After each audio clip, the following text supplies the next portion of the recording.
Shalom sahabat-sahabat yang diberkati Tuhan. Jumpa kembali dalam renungan Sabda Bapa Surgawi. Saudaraku yang saya kasih, renungan firman Tuhan pagi hari ini buat kita terambil dari kitab Yohanes pasal 1 ayat 10 sampai ayat 11.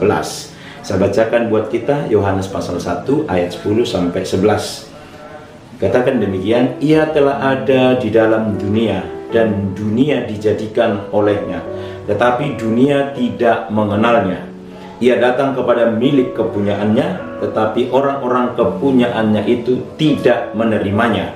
Saudaraku yang saya kasih di dalam Tuhan, di mana isi daripada Yohanes pasal 1 adalah menjelaskan tentang kedatangan Yesus Kristus ke bumi ini, dan bahkan di dalam ayat 10 sampai ayat 11 ini menandakan bahwa dia datang kepada milik kepunyaannya. Kepunyaannya itu adalah orang-orang Israel yang sudah berabad-abad menantikan Sang Mesias untuk hadir ke bumi, yang dimana terus-menerus diajarkan dari generasi ke generasi tentang janji kehadiran Mesias. Namun ketika Yesus Sang Mesias itu hadir, ternyata justru ditolak. Dikatakan di dalam ayat 10 dan ayat 11 ini bahwa ia telah ada di dalam dunia dan dunia dijadikan, tetapi dunia tidak mengenalnya. Ia datang kepada milik kepunyaannya, tetapi orang kepunyaannya itu tidak menerima atau menolak. Saudaraku yang saya kasih di dalam Tuhan Yesus Kristus, di sini adalah tentang pengenalan akan Allah. Mereka menolak Yesus karena tidak sesuai dengan bayangan yang dijanjikan, tidak sesuai dengan bayangan mereka tentang Mesias yang akan datang itu. Nah, untuk itu saudara, yang mau kita renungkan hari ini adalah pengenalan akan Allah.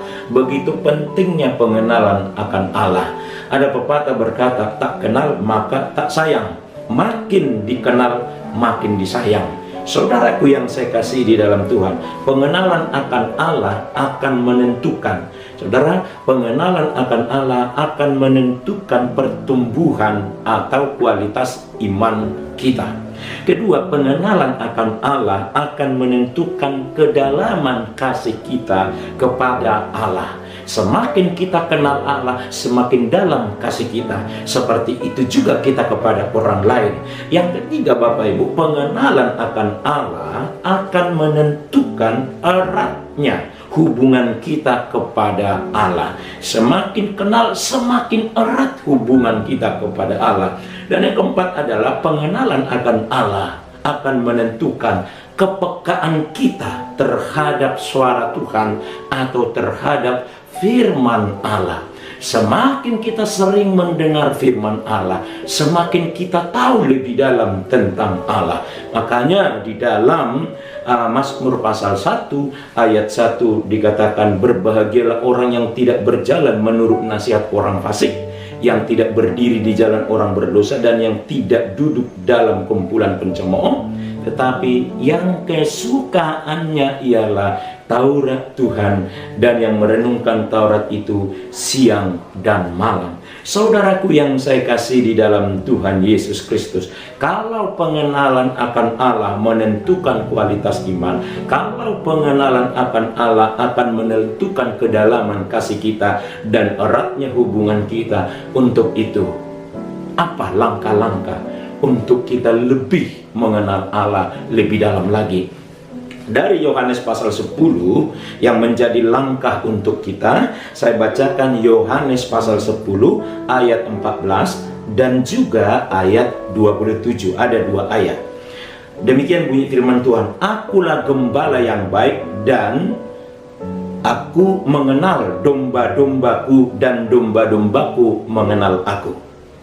Ayat 27, domba-dombaku mendengar suaraku, dan aku mengenal mereka, dan mereka mengikut aku. Saudaraku yang saya kasih di dalam Tuhan Yesus Kristus, dari dua ayat ini setidaknya ada 3 langkah yang harus kita miliki untuk lebih dalam mengenal akan Allah. Langkah pertama dikatakan di dalam ayat 27, domba-dombaku mendengar suaraku, dan aku mengenal mereka, dan mereka mengikut aku. Yang pertama dikatakan di sana, jadilah domba, jadilah pribadi, jadilah orang percaya yang mau mendengar suara gembalanya. Saudaraku, dalam nats ini Yesus disebut sebagai gembala yang baik. Sehingga kalau kita lebih dalam mengenal Dia, lebih erat hubungan dengan Dia, lebih dalam kasih kita dengan Dia, langkah pertama, jadilah domba atau jadilah orang percaya yang mau mendengar suara Dia sebagai gembala yang baik. Suaranya lembut, suaranya memberikan harapan-harapan baru, suaranya juga membangkitkan semangat kita. Suara Allah yang mana adalah firman Allah yang merenungkan Taurat siang dan malam.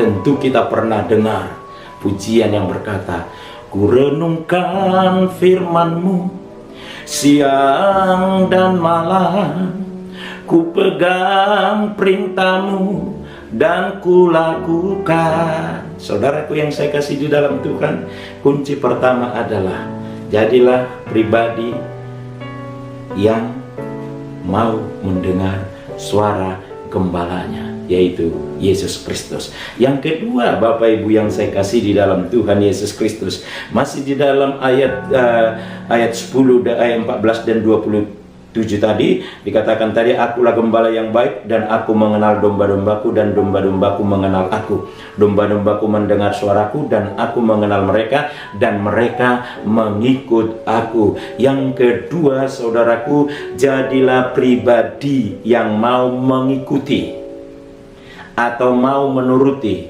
mau mengikuti apa kata gembalanya. Apa kata gembala yang baik itu? Apa kata gembala yang luar biasa itu? Mau mengikuti apa katanya. Saudaraku yang saya kasihi, Yesus adalah gembala yang baik. Apa kata-kata Yesus? Kata-kata Yesus adalah firman Allah.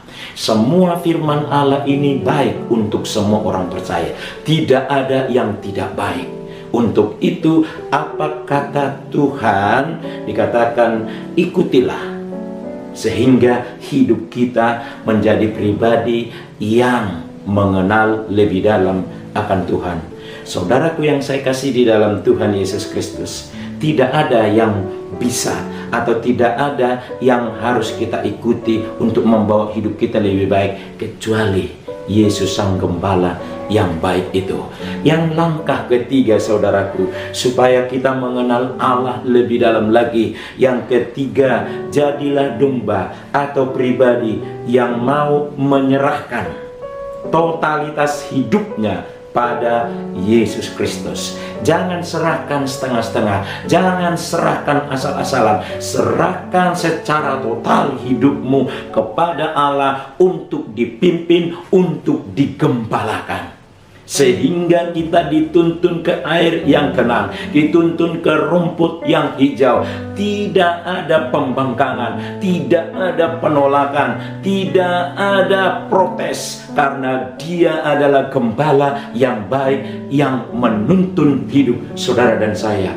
Jadi serahkan. Kalau engkau mau mengenal Allah lebih dalam dan hidupmu bertumbuh secara rohani, jadilah domba atau pribadi yang mau menyerahkan totalitas hidupnya pada Yesus, karena Dia adalah Sang Gembala yang baik. Sehingga ketika ketiga hal ini engkau saudara lakukan, hidup kita akan semakin dalam mengenal Tuhan. Hidup kita akan semakin bertumbuh di dalam rohani, dan kedalaman kasih kita makin dalam dan hubungan kita makin erat. Kesimpulannya pagi hari ini buat saudara dan saya, supaya kita lebih dalam mengenal Tuhan, sehingga iman kita bertumbuh, kasih kita bertumbuh, hubungan kita erat kepada Tuhan. Jadikan Tuhan Yesus sebagai gembala, karena Dia adalah gembala yang baik. 3 langkah ini tadi. Yang pertama adalah kalau dia jadi gembalamu, jadilah engkau pribadi atau domba yang mau mengikuti apa kata gembalamu. Yang kedua adalah jadilah engkau menjadi domba atau orang percaya yang mau mendengar suara sang gembala yang baik itu.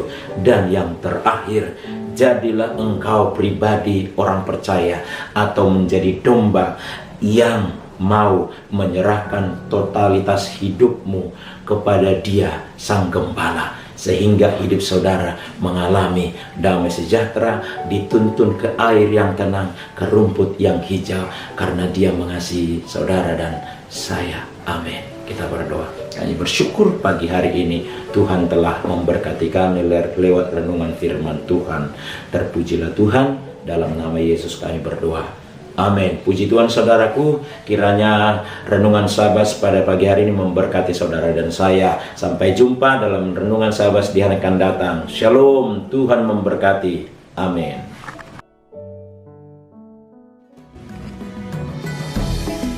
Bagi Bapak Ibu yang diberkati lewat renungan Sabas ini, Bapak Ibu dapat nge-like, subscribe, bahkan juga komen dan membagikan kepada teman seiman yang lain sehingga mereka juga diberkati.